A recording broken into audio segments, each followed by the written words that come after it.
There was a University of Melbourne study done recently where New Zealand ended up third to last for trust in AI and 10th to last for using it. So you've got Microsoft's chief of AI is saying that all white collar roles will be eliminated in 18 months. So that's anybody who's working behind a computer, anybody who's working on a screen most of the time, they're going to find that their roles are going to be disrupted heavily. A really prominent technologist was talking about how AI illiterate New Zealanders are becoming. The most we use our AI for is maybe fixing up an email. Everyone else in the world is starting to use it to automate workflows. Elon Musk and Peter Diamandis and so many people in this space are talking about the AI tsunami that's coming to us in 900 days or 1,000 days. The window on this is closing. The movements and the speed and the change that is happening, it's not going in a linear fashion. It's not like, oh, last year on year, we're growing 10%. It's 10xing. It's an exponential increase across the space. And right now, what we're seeing is a convergence of three things that are really making it hard for us not to be paying attention to this. So those three things are...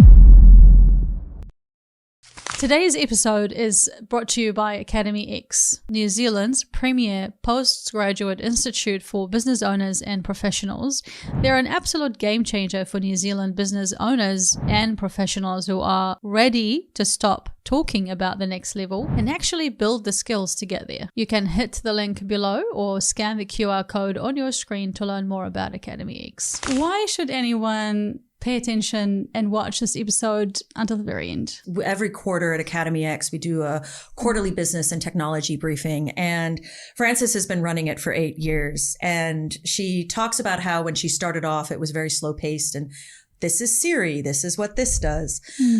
The last 5 I've run with her have been like riding a roller coaster while drinking from a fire hydrant. The effect of change that is happening in the world right now because of AI is undeniable. It's affecting all aspects of our life. I guarantee you that the technology we're using right now, it's pouring rain outside for us today. We've got damp legs. We've already spoken about that. AI's tracking that. We are unaware of the impact and the connection of the tools and systems and services that we use to connect it to AI. And the more we ignore that and the more we think that we are AI free, the less we recognize how much work we have to do to become AI fluent or even AI literate. And New Zealand is falling behind. And it's a really tough thing to observe when it's such an easy thing to fix.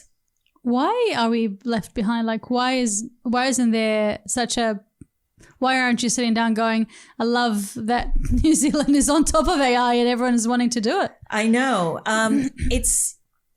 I don't know. This is really confusing because we had a recent survey by Internet NZ, and the findings were that not only do New Zealanders trust the internet less, but there's a slowing and growing lack of desire to be involved in it. There was a University of Melbourne study done recently where New Zealand ended up third to last for trust in AI and 10th to last for using it. And there's a weird correlation. I don't think it's causation, but there's a weird correlation between how having a more regulated approach to AI and its tools actually decreases uncertainty, which then increases innovation.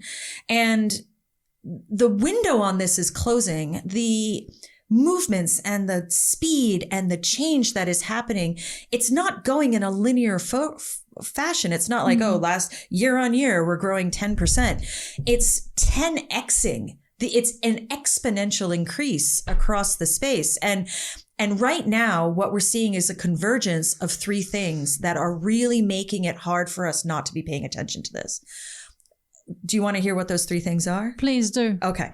So those three things are, and this was written by an article by Peter Diamandis, who, along with a guy named Matt Schumer, I think it's Matt Schumer, have been writing articles about why this is so important right now. So those three things are the ability to compute for free. So before, and you may have experienced this using your own AI tools, like you get a bunch of credits and tokens, and the next thing you know, you've charged like $1,000 worth of GPU use. That cost is coming down, and it's coming down like like you're falling off a cliff. The other one is the concern around energy. So we're hearing a lot about data centers and taking up a lot of energy. And now that we're putting data centers out into space and using solar energy in that way, we're going to start seeing that energy is no longer going to be a constraint on AI. Energy is going to be unlimited. And then last but not least, and I think this is the part that's really interesting, is that the infrastructure is going to become unconstrained. So what I mean by that is that we are going to be able to deploy infrastructure at a speed like we've never been able to deploy before. And that's showing up in funding mostly. So the big 5 players who are in this area have doubled the amount that they're putting in this year at $690 billion. And some people are even talking about how $1 trillion worldwide are going to be going into AI and AI deployment. When you've got those 3 things moving together, you have a flywheel that's really interesting. So you have, raw processing power like you've never seen before. You have model capabilities that are now logarithmically jumping. And then you've got infrastructure deployment, which is investing. So if you think about it, you can, if you want to 10x your computing power, you do that. Sorry, let me start again. So what that means is if you're no longer looking at year on year growth, what you're looking at is how do I 10x my experience? Because then that 100x that gives me 100x in terms of processing power. And then all of that means that I'll be putting more money into it. And the next thing you know, you're just spinning up like you've never seen before. And this is actually beginning to show up right now. So it's no longer something that's going to happen. It's happening right now. This morning, I woke up.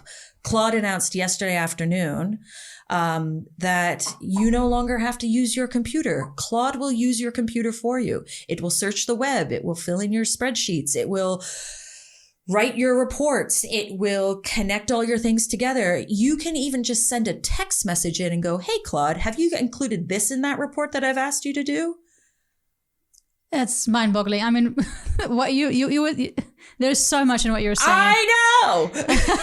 And I think I am actually overwhelmed by the amount of things. It's bananas. It's crazy, isn't it? Like I feel like people are sitting without even realizing what's going on. I feel like they're not even informed. Yeah, and it's funny. We've just given consent to one of our first data mining centers in Invercargill. Now, RNZ reported, unfortunately, that we're going to be sending it up in Invercargill using our own energy and workforce, but we're going to be sending all the outputs back to Australia. So that's super fun. But what's showing up over and over again is a really prominent technologist was talking about how AI illiterate New Zealanders are becoming. The most we use our AI for is maybe fixing up an email or allowing us to synthesize information for a report.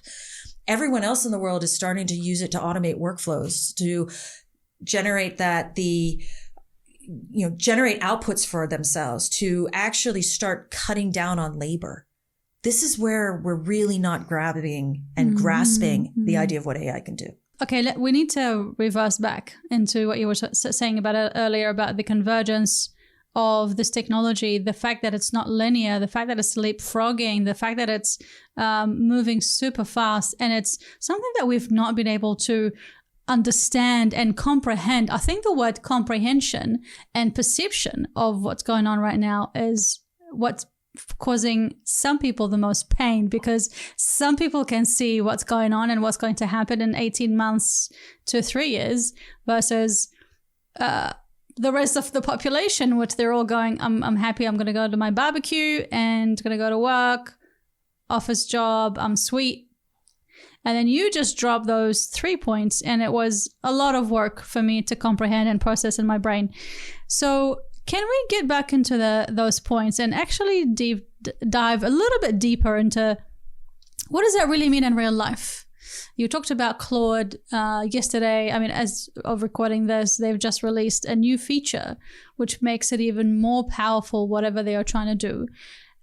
Again, I will ask, why should people care? Like, how is this actually going to impact people? And who are we really talking about here? Who's going to be the most impacted if there's no real understanding about this? So you've got Microsoft's chief of AI is saying that all white collar roles will be eliminated in 18 months. So that's anybody who's working behind a computer, anybody who's working on a screen most of the time, they're going to find that their roles are going to be disrupted heavily because AI is going to be able to do a lot of that work without any manual intervention. What sort of work would that be?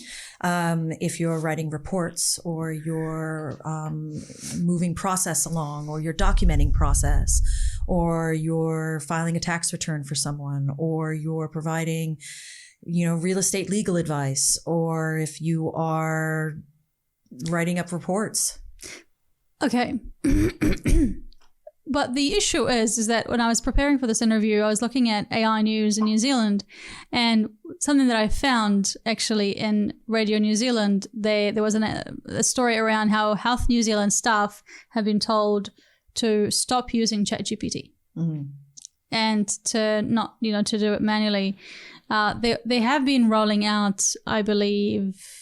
Is this the Heidi Health story? Heidi app, which helps transcribe health notes, and that has been approved. Which just had a slight breach through, I believe, someone using 3 prompts in ChatGPT to get through it. Really? Yeah, I read about that this morning. So what happened?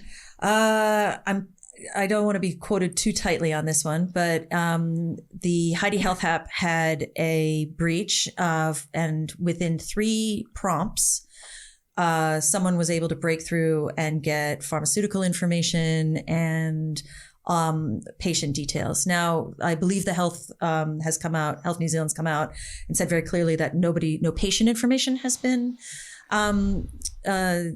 compromised. Mm-hmm. So it's a very low level breach. I think what's more interesting about that is that someone was able to do that within 3 prompts.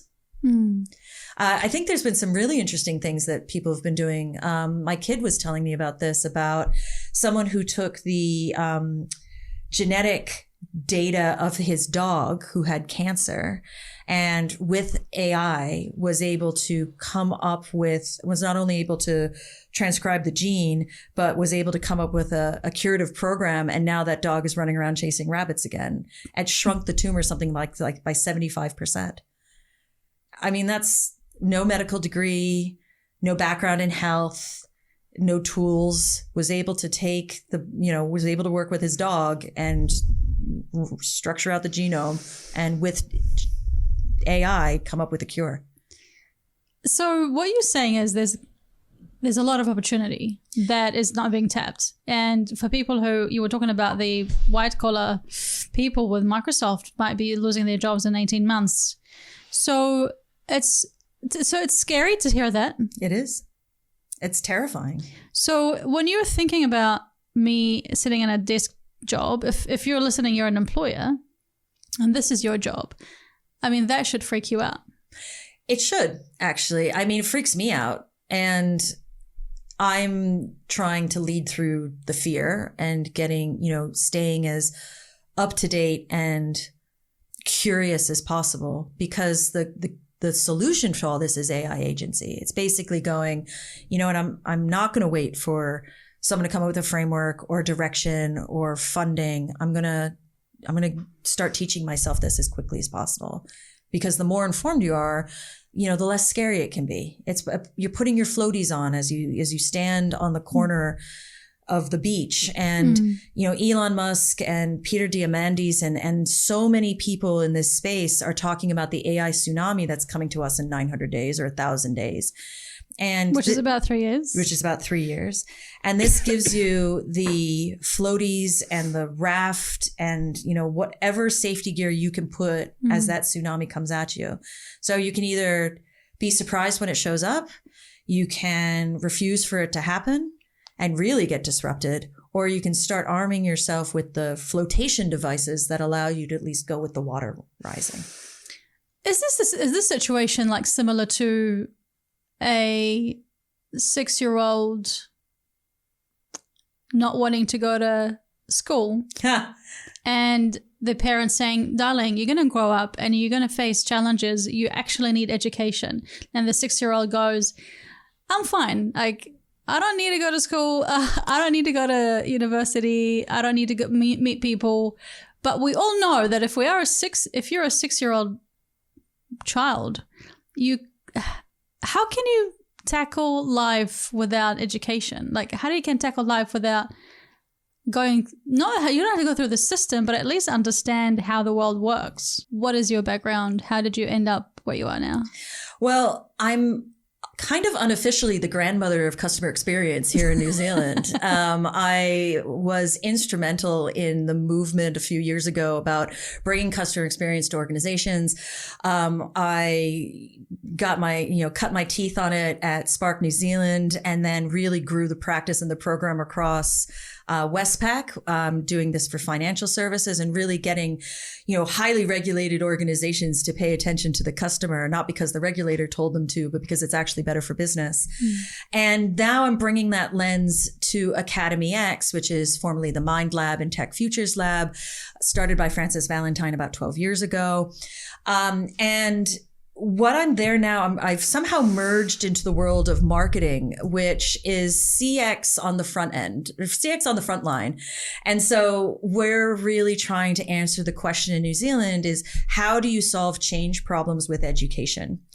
Change takes a lot of work. It takes a lot of grit, but most importantly, it requires static and stable time. That means putting in a modicum of effort regularly and consistently over time in order to create change. And so one of the best ways you can do that is through education, not only because you get to be around people who think you can do it, but simply because it allows you to exercise your brain and connect back into yourself at a pace and a rhythm that actually creates change. It's not a one-day conference. It's not just connecting with a life coach. It is literally that atomic habits thing of being able to make something happen that you never thought you could. If today's chat has you thinking about how your business needs to deploy software or AI to scale revenue and save time, but your team lacks the technical know-how, AcademyEx can bridge that gap for you. Now, they've launched a new 12-week training program that is focused entirely on hands-on AI software development. This isn't a shallow prompt engineering workshop. You take a real business concept and carry it from a rough idea through a live working application or tool. You will learn to use modern tools like AI coding assistants, handle real design requirements, and experience vibe coding to deploy a working build. It is a genuine development curriculum designed for modern business leaders. So scan the QR code on the screen or hit the link in the description to learn more about this program. And don't delay because applications close the 10th of September. Hello, thanks for watching this video. Quick note, have you subscribed? Over 90% of people who are watching on YouTube or listening on Spotify or on Apple are not subscribed or following. Please do so now. It's so simple. The button will be around the screen somewhere. You either hit subscribe or hit the follow button or leave me a review. That will help me so much, helps me grow as a channel and support my work. So I really appreciate it. Okay, back to the episode. Amen. I don't know how people go through life without education. And I don't think it's a 6-year-old. I think it's a 16-year-old. I think it's a 26-year-old. I think it's a 36-year-old. It's a 46-year-old, 56-year-old. I mean, school, I see a lot of students who have trauma from their schooling. Which is, legit. But what I'm saying is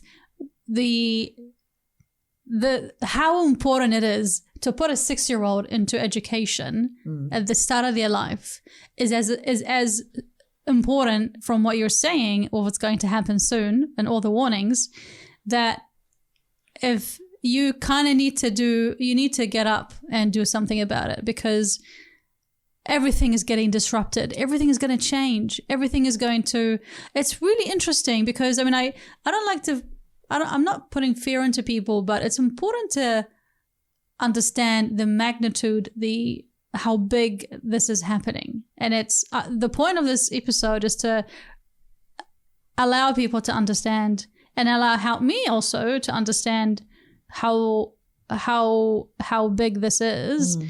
and you are being in a place of learning. Yeah, in a place of learning. You're seeing all the updates day in and day out. Like, you're the perfect person to actually tap into and be like, Perrin, what's going on right now? And so when you think about Health New Zealand not letting its staff use AI, then with Heidi allegedly being breached with 3 prompts, and of course many others, like the law industry is questioning its uptake. I hear that there might be a bit of a lag because they're all worried about regulations and security and privacy. And so there's all that conversation about lag, and we have to check, and it's all legitimate. It's all true. Like, and you were saying earlier, like, New Zealanders are not trusting AI and they don't trust the internet. So it's a mindset that you're going to have to shift. If you can't trust the internet, how can you even possibly trust AI, especially when they hear the stuff in the news like, oh, this health agency, the governmental health agency is not letting its people use AI for blah, blah, blah.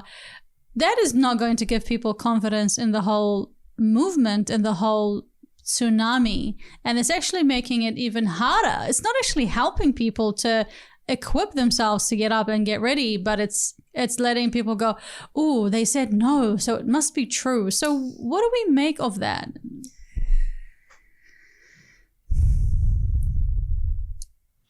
What do we make of not trusting the internet in the face of overwhelming AI usage or AI application?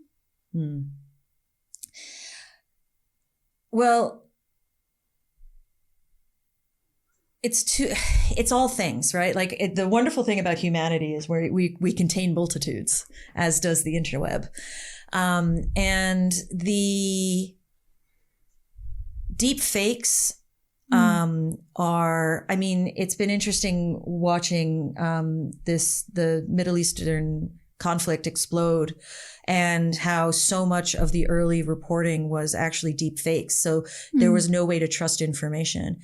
And then on top of that, you've got an incredible, $46 billion industry in revenge porn. And so many countries are starting to try and legitimize, legislate their way away from that, including New Zealand. And it can be, and then we're not quite sure how brains are dealing with being online and the dopamine activities on that. And so parents are watching their children. And so how do we get social media banned for students under 16? Or, there's a lot we're trying to do to mitigate the effects of a technology that moves faster than we can regulate or legitimize or legislate our way out of. And I think at the core of it, that's what's fueling so much uncertainty. I mean, we just said it, the lack of regulation, the amount you can't trust. There's no ethical guidelines that are coming out saying this is in and this is out. And that just breeds uncertainty. Uncertainty breeds fear. Fear breeds, reluctance and restriction. And all of the stuff that we need right now, which is connection and innovation and trial and error and bravery. There's no safe space for that to grow because it feels so unsafe to even be in that place. And obviously there's a debate about, do you regulate AI or do you not regulate? And I had that happen in the podcast much earlier in the show, like last year, about the person was sitting going, no, I don't think it's good to regulate AI. It's because the moment that you regulate, you restrict, and then some other country will not going to regulate and restrict, and they're going to go and advance much further.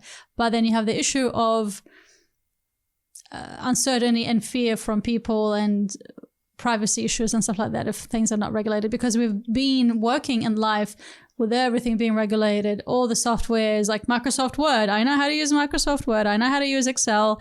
I know how to use... Well, you're better than I. My Google, my Google thing, Google Chrome.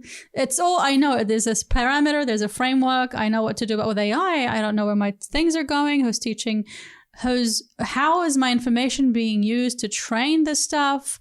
It is actually quite intense. And I feel like AI has been uptaken by the risk takers. I'm a risk taker and I've uptaken AI. Good for you. And I've also seen people on YouTube saying, I'm going to teach you how to use ChatGPT agent mode. This is literally having access to my computer, which is freaky. But the heck with it, I'm going to do it anyway because life is full of risk taking.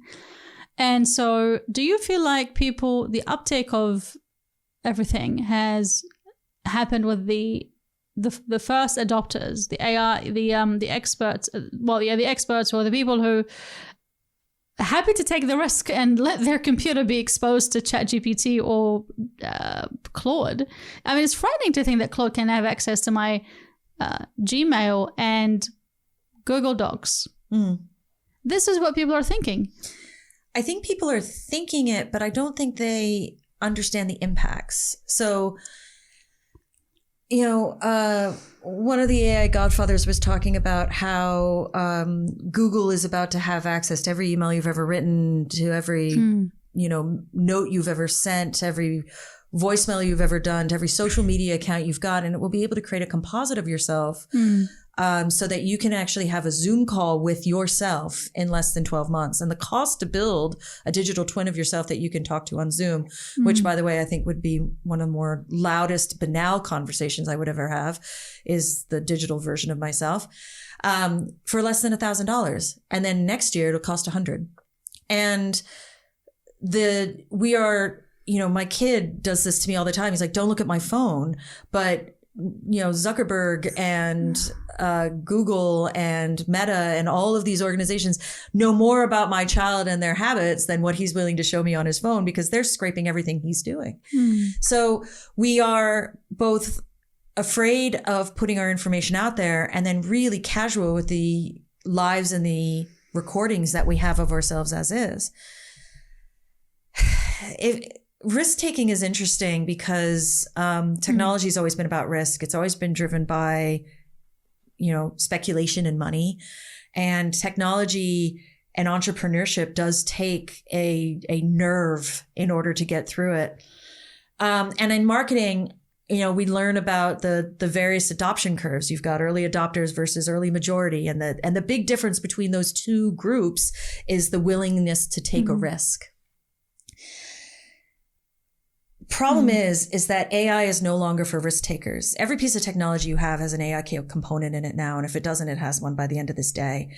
Even organizations that are trying to put on I am AI free on your article, it might be full of warm fuzzies, but I guarantee you that it isn't. I guarantee you that the tool that whatever was being used in the system and the procurement is being driven by some sort of AI component.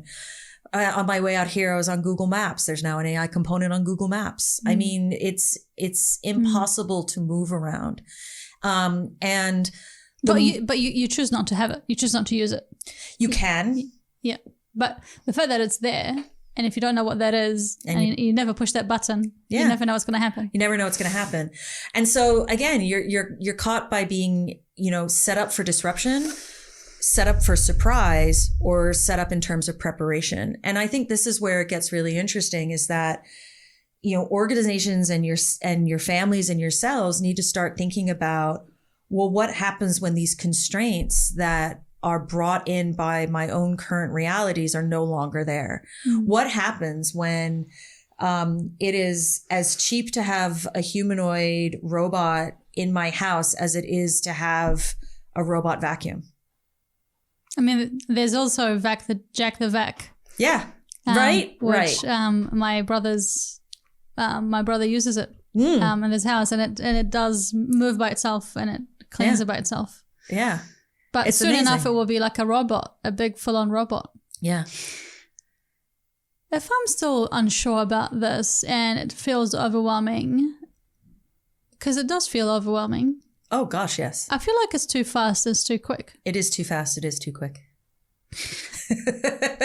You are correct. How can we learn about this in a way that helps us to keep up with this and not get overwhelmed? So the number one thing is, don't wait for someone to give it to you. this is, again, I can't stress the AI agency aspect enough. If you're going to be waiting for someone to say, this is the safe road, this is the pathway, this is the framework, this is the national learning program that we're going to implement in New Zealand where everyone gets upskilled in AI. None of that is going to happen at pace. You have to give your own self permission to go and try things out. You have to give yourself permission to, assess the risk and figure out what that means. And for a lot of people, I mean, the advice that it's been so far has been just pick up a tool and try. Just pick up a tool and try. And what you're describing is exactly the reasons why you wouldn't pick up a tool and try. I don't know enough. If I pick up this tool and try and I give it all my bank numbers, what's next?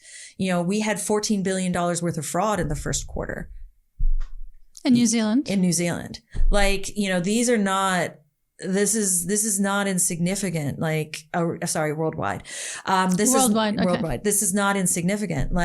We have to think about, what those risks are, which is why I think education is so powerful, because it starts to mitigate that risk. If you join a course, if you become part of a community or a cohort, you're learning from people around you who are having the exact same fears you are. So now you understand that you're not being alarmist or ridiculous or fear-based. You start to find a community that says, oh my God, I felt that way too. And now you feel like, oh, okay, this isn't as big a deal. I've said it out loud and someone else has seen it. I'm with you. You have a guide, someone who's heard this before, who's seen this before, who can scaffold the information so it doesn't feel like it's coming at you from different fists and hands, but actually does make sense and lines it all up. Exponential thinking is a skill. It's something you can learn. And because it is something you can learn and apply, that gives you the skills and the tools to be ready for what's coming down the pike. So again, turning not to a YouTube video or to a, self-serviced, international driven MOOC or, being, just sort of trying something and hoping for the best. Sometimes having those guardrails of education gives you the confidence to actually go try things because now you know the rules on how to do so. Well, it's kind of like the same analogy that I had earlier about the 6-year-old going to school. Because if you could go and learn about life as a 6-year-old, what would that be like? Well, if my 6-year-old self would have eaten a lot of candy. And and also, I mean, I don't know about you, but I grew up feral. I didn't have a phone that my parents could track me with. I definitely didn't drink enough water. I would be gone for days. Sorry, Mom. Hours on end, and no one would know where I was. And now we're all like mothers and menopausal and absolutely dangerous because we don't have any of those constructs that kept us on the straight and narrow. And yet, here I am still with most of my fingers and all of my toes. And I think it is we do expect education to solve a lot of things for children and for young people, but we don't seem to have that same expectation for adults, which is bonkers to me because we are just better at masking our 6-year-old fears than other people. And, as I said, for some of us, we're regressing. Going into an education pathway means that you actually have the support you need in order to be successful moving forward. So if you are, scared shitless by what's coming at you, go find a course or a program or something that can give you the floaties that you need to rise to the top. Because I got to tell you again, there's no indication that this is going to slow down. There is no indication that this is going away. There's no indication that we are going to find ourselves in a space where everything's going to be laid out and it'll be like eating at the buffet. There's more chances of the war ending than AI will slow down. Oh God, I hope so. I really do. This is that not would a political... be the best. That would be the best scenario for me. This is not a political podcast, and I don't want to talk about that. But thank you. I can't either. I'll have to leave. So what you're saying is it is key to. It's kind of like don't go and do it on your own, because if you're already worried about, if I'm already worried about what's going on right now, I'm overwhelmed. I'm feeling Like, how do I even navigate my way around what to believe, what to trust, how to use something, how to organize this, what tools there are, how do they get used? Imagine, like, if I'm going to go and do that on my own, I would feel, where do I even begin? Yeah. And what do I trust? And how do I organize my learning to be able to have the most outcomes and the most efficient time? I can go and do my own research, and by all means, people should do their own research. And I have been doing my own research as well, and my own playing around with tools. And again, I'm more of a risk taker, so I've gone a full head first into some tools, and I went into some business training earlier last year. No, in 2024. And without it, I wasn't able to direct myself. But it was more business training, which had an element of AI. So we learned a little bit of this and that, and it allowed me to go, oh my goodness, there's so much opportunity for me to do my things faster, my work faster, to be more efficient, to be able to make more money, to expand and have better ideas. And now I'm coming up to a point where I really want to focus on something quite specific with AI, because I feel like it is like, the reason why we're having this chat is because I personally am feeling it's too much. There's too much going on that I need to know what is out there that I can dissect, and someone can actually flesh it out for me. So when people are thinking about, like me thinking, people are thinking about what is the best way forward in terms of learning and education is so important, without being afraid of what we see on the news. It's good to read it, but it's important to remember that this is the news, and they're designed to, make you afraid, I suppose, like bad news sells. What we're here to do is for the people listening to learn something and take something away from it. Like, your life is better because you watch this podcast, you listen to this podcast. So based on that, how can I learn more about AI in a way that makes sense? I know that you're a part of AcademyEx. Whether it's AcademyEx or another course, but can you tell me how are you guys teaching people about this, and how is it actually helping people to move to the next phase without being overwhelmed?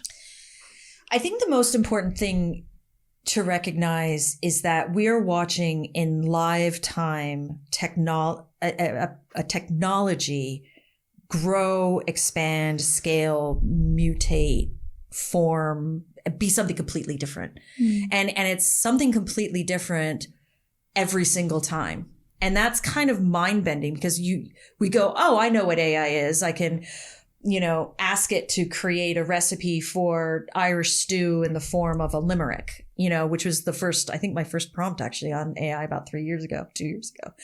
But the thing is that the AI of 2 years ago and the AI of right now, the AI of 24 hours ago is changing at a pace right now that every time you think you've got it, it's turned into something else.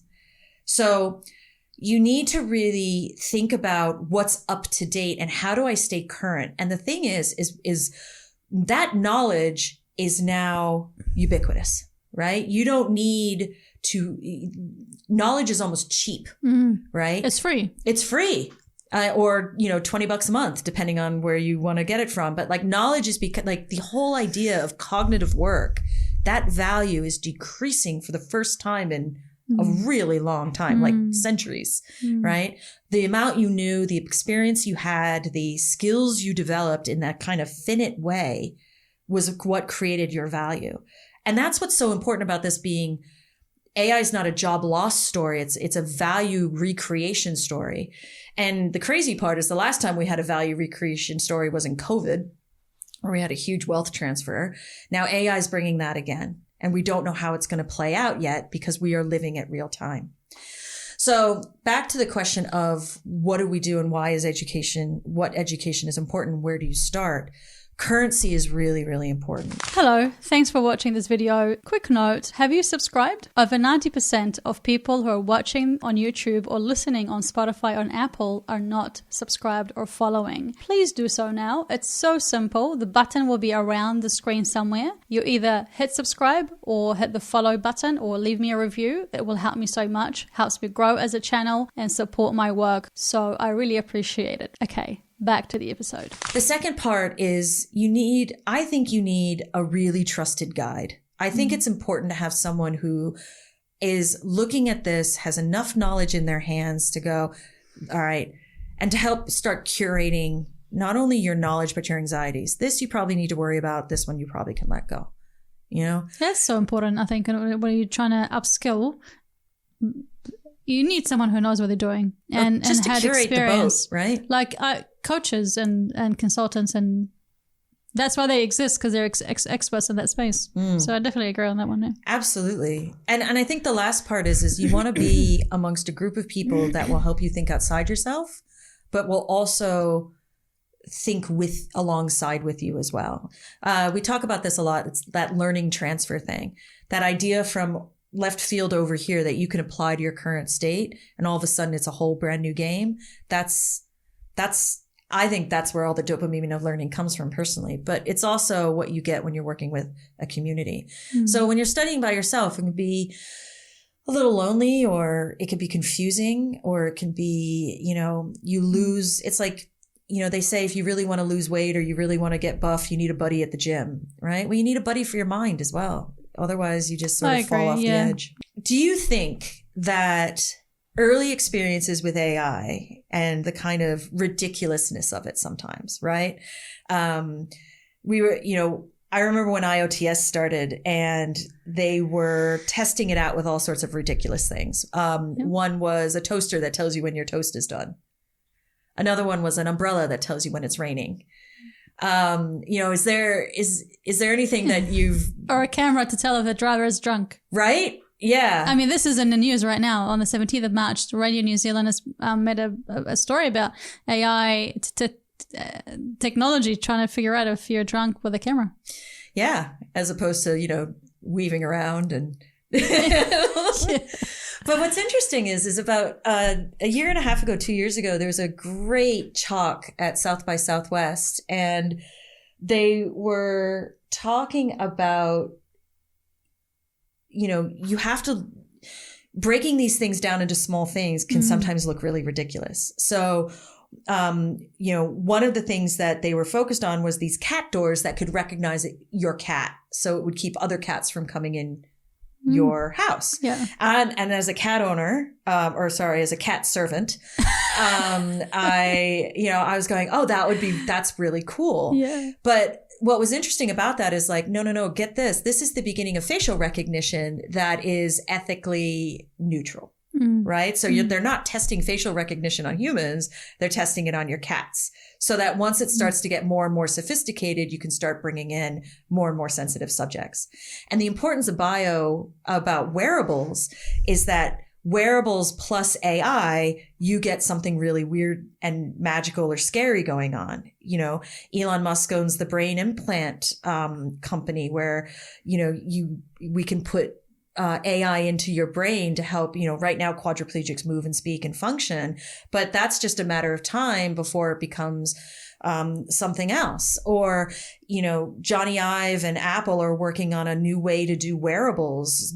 Google Glass has, started off as ridiculous, but now they're just normal glasses, or pens that you can use and sit down. Like, this is like, forget talking into a shoe. This is next level stuff that's all sort of starting from places that feel a little ridiculous.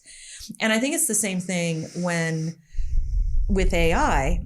And as someone who is a risk taker, as you've said a couple times now, and I believe you, I want to ask you a couple questions for a change. And I think this would be very enlightening for a lot of your listeners. So are we going to switch? Yeah, we're going to switch over. Welcome, everyone. This is now the Perrin podcast. I'm here with Mina Adso in her beautiful studio. And I have a few questions for you. Are you terrified? You're doing really well. Thank you. I'm channeling my inner Brokaw. Channeling my. Is this how serious I sound? Yes. Gosh, I should really chill. Wait, we should all do the Mina chin hold. Yeah, the chin hold. Tell me. So for everyone who's listening, this is going to be the most light-hearted conversation ever. As a risk taker, what is one thing you're really quietly worried about as a podcaster, as a learner, as someone who wants to amplify others in business and leadership? What is one of the things that you're really quietly worried about in your own work that could potentially be disrupted by AI that you haven't said out loud yet? For sure. Heaps of things. Like, firstly is like content creation, because everyone now can make videos in 20 minutes. You can ingest your video and then it can be pushed out. So for people, maybe not necessarily me, but I used to help people make content and edit content. Mind you, I did edit content because I was editing it myself in terms of figuring out what needs to be in the clip. As a journalist, I had the eye for it. But now you can actually have potentially a software journalist with the mind of a journalist that can go, I like this hook here, I like this context here, da-da-da-da-da. And it's actually coming up really close. So it's becoming less worth to do that for anybody. Like, content creation has become easy. What you do with the content is actually matters. And I still think like for example, the biggest, toughest thing for me is to make trailers. I make trailers on my own. And I work on what to include and what to include. And a trailer needs to be able to hook someone, make someone watch this episode. So I'm going to go back to this conversation and have to do that. Now, I actually want an app that will create a trailer for me, which means it's a producer who will read throughout the whole episode and will actually tell me what grabs it can do. Right now, ChatGPT and all the rest of them, they're not very good. They still they don't think like a human. They still think like a robot. And I still need to come in with my own eyes and ears and brain to figure out what grabs are very good. Like a proper movie trailer, this is what I do. So I don't know if that, hopefully that answered the question, but there are a number of things as a journalist, like even writing. I can choose to write or I can choose to do ChatGPT. And I haven't written for an article, for a news magazine in quite some time because that's not my focus. But recently I got asked to write something and I started writing without AI and it was the best thing ever. It felt like therapy. And I was like, this is why I enjoyed my job back in the day, because it was an opinion piece, a thought leadership piece, and I really enjoyed it and can't wait for it to be released. But there are heaps of things that I can think, am I going to be needed in the future for this? And how can I move? How can I move? When you write something really well, do you enjoy the writing of it or the reading of it afterwards? Both. Yeah. Because when you write, you're organizing your thoughts and you are allowing your thoughts to come out of your brain into the paper or into the Microsoft document on a Google Sheet and allow you to clarify things and realize, oh my goodness, I know so much. And yeah, it's great. I really enjoy it. And I think I should do more writing. In fact, we were talking about the overwhelm of AI. Because there's so much happening in overwhelm, it's so important for us to go back to the analog way of doing things, like writing and reading a book, because it helps us to calibrate. But at the same time, we can't ignore, like I can't ignore AI anymore in the way that I want to tackle it. Which is why, like, this conversation has been really interesting and alarming. You're very kind. Yeah, it's been interesting. And, like, I have had other people on the podcast when it comes to AI and talk to me about things like Frances and the rest of them. But we are in a new phase of AI right now. And, yeah, I'm definitely feeling challenged because I want to make the most of it. And I want to stay on top. I don't want to be irrelevant. I don't want to be replaced. I want to be... And I want to be useful and of value to people. So when you think about the future and you think about Mina in, say, 18 months, when this is all happening. Stay tuned. We'll check back in. We'll be like, Richard, 18 months later, are you still employed? Richard. No, but I didn't get fired because of AI. No, well, I can't get fired. No one can fire me. Yeah, exactly. It's like when you work for yourself, you really are working for someone who's tough. When we come back, it's like when you look ahead, do you think about it in the sense of, okay, I did 10% last year, so I'll do 10% this year and I have to change that? Or are you starting to think about it of what happens if I remove this constraint entirely? What happens if I have built that editor for me? Or what happens if I have, a digital clone who's running the interview and I can actually direct it from the sidelines? I'll tell you what I really need is confidence. Yeah. What I'm really looking for is clarity. Yeah. And what I'm really looking forward to is trust. And I understand now that because I have been more risk-taking in AI is because I've had the insights of experts in the past teaching me things. But I feel like I need to go to the next level with that. So I'm looking for confidence, clarity, and trust. And the only way that you can get confidence, clarity, and trust is to be in the same room with somebody who has confidence, clarity, and trust in that space of what you want to learn. Yeah, absolutely. I love this because, the funny thing about the future and being prepared for the future and to be able to think exponentially, AI literacy and fluency is one thing. The other ones that are going to actually make us successful moving into the future is that human connection. Having that human connection that says you are good enough, you can do this, we're behind you all the way, go Mina, woo! The other two, of course, is the ability to have adaptive leadership, because what we have is a lot of people who are going, all right, my experience of the last month, I can project it into the future. That's gone. So you have to start thinking about how you're going to be adaptive in that process. Yep. And then the last bit, of course, is the ability to think in systems and in leaps. And again, all of these are learned skills. The other thing I would say that be incredibly important is imagination. The reason why I pay someone to teach me something is because I need to tap into someone else's imagination and what's possible. To be inspired by the art of the possible. Yeah, to expand my thinking. And when AI is in the room as a topic, that is huge because the possibilities are endless. Like we can do so much with it. And the good things, people will do bad things. I want to do good things. Yeah. So use your power for good. Yeah, and I think also with confidence, you asked me about that, confidence in myself, but also confidence in the technology. Yeah, because we were talking about now not trusting. So how do you get someone to trust a technology? Is to actually have a credible person teaching you about it to increase your confidence in that technology and then confidence in yourself. So. Like considering doing things like AI courses, but I am not going to dive into something or into a course where I don't know who the facilitator is, what their background is. I'm always of the kind that if I'm going to buy a fridge, I'm going to buy it from a local retailer, because if fridge dealership? Yeah, because if something goes wrong, I can go back to them and sort it out. But if I'm going to buy a fridge from an online fridge Temu distributor. store, Temu fridge that comes a fridge on the black market.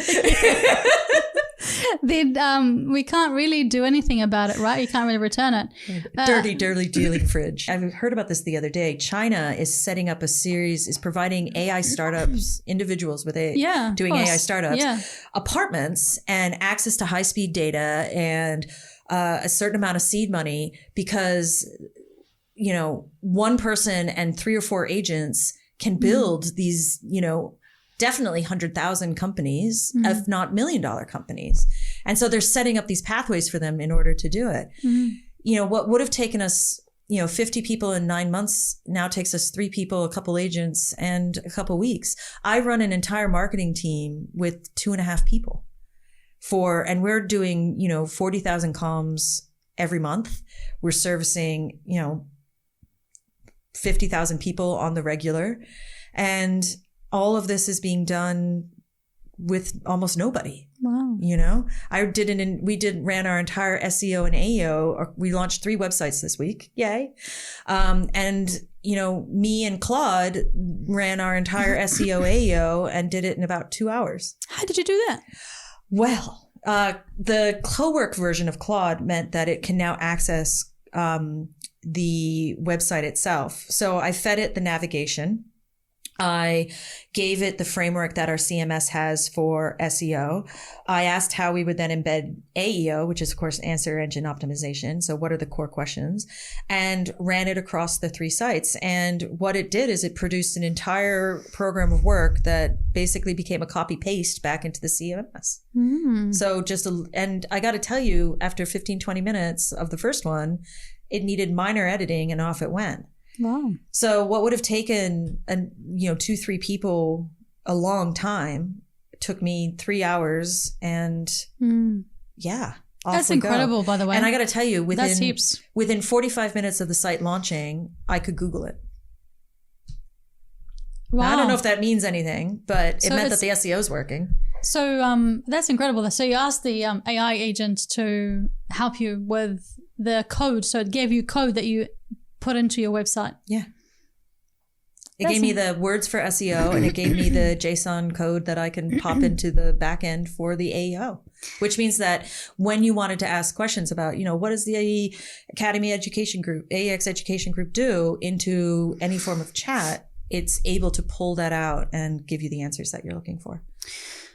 I mean, this is like living, like we were just talking about how you use AI to help you in your work and your business to make money, and that is just one tiny thing. So I'm really looking forward to this, and thank you for coming on the show, Perrin. It's been really delightful and a really energetic and slightly louder episode. My editors are gonna love editing this. We're really sorry. And this is like the quietest I've ever been. Like, people are going to be looking at this. Did you have the flu? Are you high on acetaminophen? I need to hang out more around you. I mean, because I need to up my energy. I'm usually an energetic person. You really are. I really have dialed down things. We're very serious. Yeah, too serious, I think. What do you think if you're watching? Do you think I'm too serious, or do you think I can upgrade a bit more? See, we're going to get you once you lighten your AI load, you'll lighten up. Now, I do want to ask my audience, if they're still listening up to this point, if you have any questions for my next guest, make a comment down in the comment section, and I will ask the next guest those questions, but also I will read out your messages and your comments in my next episode. And so go ahead and do it, and let me know what you think of this episode. Let me know what you think of Perrin, how awesome she is. No, that's not fair. What did you learn? I am a very fragile and delicate flower. What other people think about me is none of my business. But maybe think about what you think about what you learned this episode. Also tell me if you enjoyed it. Thumbs up and subscribe again, and I appreciate that, because this will help our episode and channel grow. Keep learning. That's the most important part. I was going to say what were the last words, but you already beat me to it. Keep learning. I don't care what. Just keep learning. Keep learning. Keep learning. It's the only way. Thank you, Perrin, and I'm sure we'll have you back on for some time.